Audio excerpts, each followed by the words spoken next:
So we're moving into chapter 8, which is about using energy in these systems.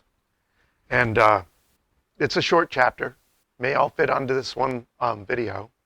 I have a nice new little microphone, which I hope will make the sound clearer, even though my voice is a little rough today. And the computers are fighting me at every turn. Something weird's going on, even for my little iPad. So if something odd happens here, it's an odd day. We're going to start by talking a little physics. This chapter is about energy. Energy is a tough one. What is it? Well, when you're taking like middle school science, very often energy is defined as the ability to do work, to which you go, what the heck does that mean?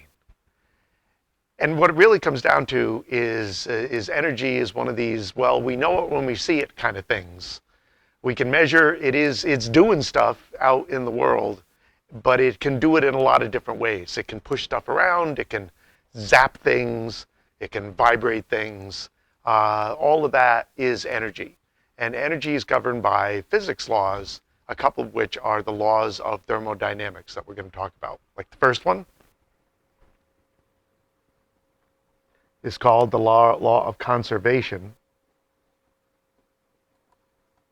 There used to be a conservation of energy law and a conservation of matter law, and then Einstein came along with E equals mc squared, which was basically a fancy way of saying energy and matter are two versions of the same thing. That matter is really, really fast energy, or energy is really, really fast matter, and matter is really, really slow energy. But so now we have one conservation law, which is for both energy and matter. You can't create it out of nothing, and you can't destroy it into nothing. It's conserved. It can change form, sometimes dramatically, as in an atomic bomb, where a little tiny piece of matter is converted into that huge amount of energy, or in a nuclear power plant. But as energy goes through systems, this is why it comes up for us. As energy goes through systems, if you have energy at this step and then you shift it over here, there's going to be less of it. And if you shift it over here, there's going to be less of it. And the part that doesn't make the jump has not disappeared. It is frittered away. Is that every time you move energy from one form to another, you can't do 100%.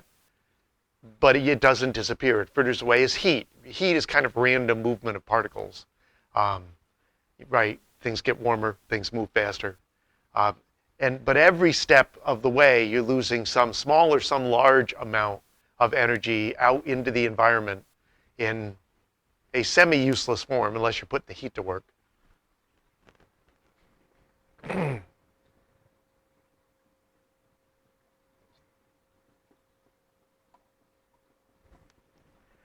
The second is the law of entropy.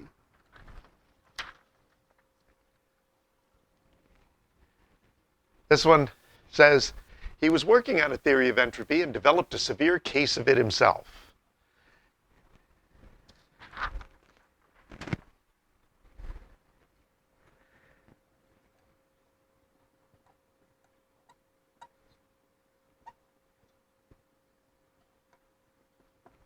Basically, systems where energy is at play are always losing energy. Is that systems tend to gradually fall apart unless you pump more energy into them. Is that systems, in order to keep anything going, you need to put energy into the system. Is that and so in living things, that's really important. We got that big ball of light up in the sky to pump energy into our systems. And if somebody would have switched that off, we'd be, very much in trouble. Some people go, oh, living systems break the second law of thermodynamics. Well, no, the second law, things don't automatically run out of energy as long as you can pump energy into the front of the system.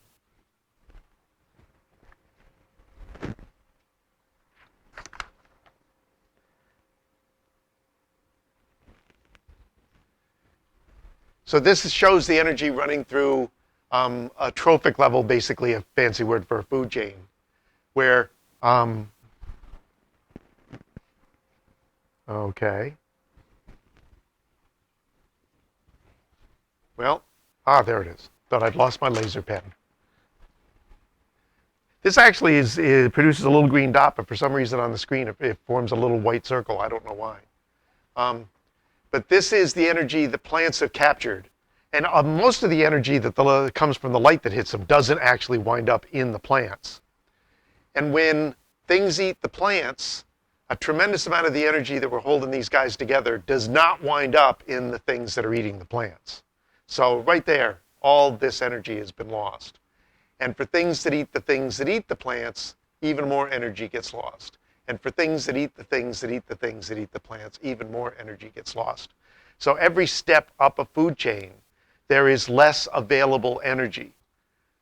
And so something like a snake, which doesn't have huge energy needs, an ecosystem can support more of those than it can support, say the mice. The mice, because they're generating heat, they're literally wasting energy to keep their system, we'll talk about why later, at an even temperature, is that they need way more food to support them. So a system won't support as many mice as it will, say, lizards that are also eating the same sort of insect prey.